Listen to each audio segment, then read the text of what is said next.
Well, I see that Jesse Eisenberg hopped on the Kurt Signati bandwagon. A Real Pain, starring Jesse Eisenberg and Kieran Culkin, is about mismatched cousins, David and Benji, that reunite for a tour through Poland to honor their beloved grandma. The adventure takes a turn when the pair's old tensions resurface again to the backdrop of their family history. So this is the second movie that Jesse Eisenberg has directed, and I was really excited for it. You didn't really know too much about what this movie was going to be based off of the trailers, and I didn't know anything about this movie going into it besides Jesse Eisenberg and Kieran Culkin were in it. I didn't really know what the plot was going to be based off of the trailers. I didn't read a synopsis or anything, so I went into this movie pretty blind. I didn't even know the runtime, so whenever it ended after about 90 minutes, I was really shocked.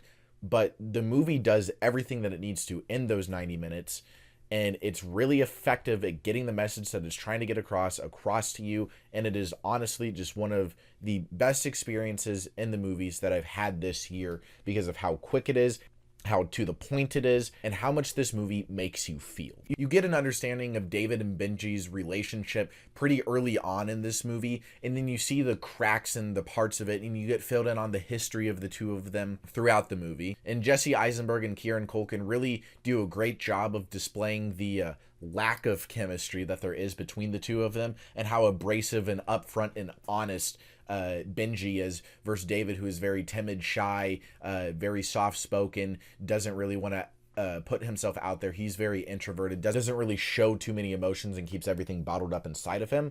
And this movie, obviously being titled A Real Pain, shows you the types of pain that people experience, shows you the type of ways that people deal with pain. Kieran Culkin's character, Benji, he's very upfront, he's very abrasive, he dumps his feelings out, he tells everybody exactly what he's feeling and what they're doing wrong, and he has this charisma and this charm and this ability to just light up a room and be super happy, but the moment that one thing goes wrong, he's a complete mess and he just flips a switch. And they say this in the movie, and they do a really good job of illustrating that and telling the audience and showing the audience what his character represents and the complexities that come along with it. Now, at the same time, you have Jesse Eisenberg, who's dealing with the same kinds of pain, but he's not showing it as much, and he explains why he doesn't show it as much, and other things are too important, and you don't have time to be sad, and there's no time to grieve, and how you have to just keep chugging along and just put things to the side and not let it eat you away. And it beautifully orchestrates all of these themes together and all of these ideas about pain and how we process our own emotions, and just the intertwining ways that people deal with it. And it makes you question how you deal with pain. It makes you question how other people that you love deal with pain. It makes you question everything about how you process your own emotions. And that's something that not many movies are able to do, because this movie does make you feel so incredibly human. And it shows you that through their journey through Poland and going to a concentration camp, all of the experiences and the things that they go through in this movie. Kieran Culkin delivered one of the best performances, and it truly, like I said, it just makes you feel so much. But throughout the movie, you also just want to punch him in the face the entire time. You feel so bad for him, but at the same time, he's so annoying, so upfront, so honest to the point where you question, is it really true to always say what's on your mind? And is being honest and telling the truth, is it always the right decision? And you can debate that in your own head, and like everybody's going to come away with different interpretations. And is it a good thing that he's really being this honest? And personally, I think that the interaction that Benji has with James, the tour guide, at the end of the movie, where James says that Benji made him realize all of these certain things and everything else, it's portrayed in a good way, and portrayed that Benji was able to help James open his eyes to all of these certain things that he was doing wrong or something.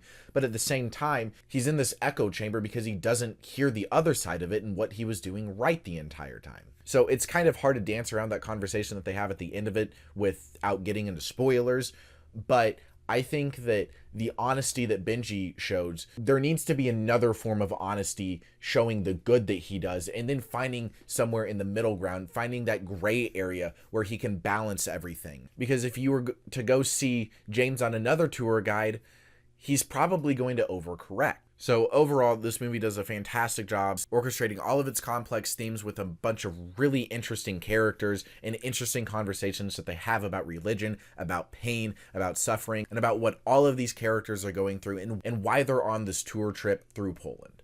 And while it does get all of these messages across in 90 minutes, I honestly wish that it was just a little bit longer and we got a little bit more time in Poland to see them go through some more things, because I wanted to spend more time with all of these characters, because the writing in this movie is phenomenal. The performances in this movie are incredible. It's shot incredibly well, and it's just a fun movie to be a part of. It's a fun movie that makes you think, and overall it's one of my favorite experiences of the 2024 movie calendar. So if you've seen A Real Plane, let me know what you think of it down in the comments below. Make sure to like and subscribe as well. Make sure to follow me over on Letterboxd, where you can check out all of my reviews for every single movie that I've reviewed this year and some more. So with all that being said, we will see you in the next movie review.